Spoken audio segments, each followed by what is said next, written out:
আল্লাহ রাব্বুল আলামিন বলেন আশ-শামসু ওয়াল কমারু বিহুসবান, সূর্য এবং চন্দ্র দুটি পৃথক হিসাব অনুসরণ করে চলতে বাধ্য।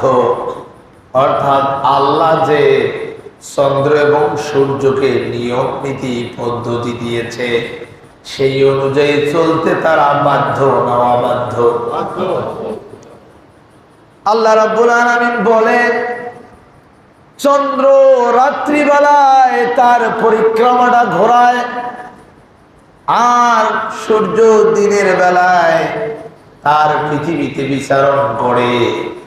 যে দুইটা পক্ষ দিয়েছেন, যেই দুইটা পৃথক পৃথক হিসাব দিয়েছেন, চন্দ্র এবং সূর্য যথাযথভাবে চলাফেরা করে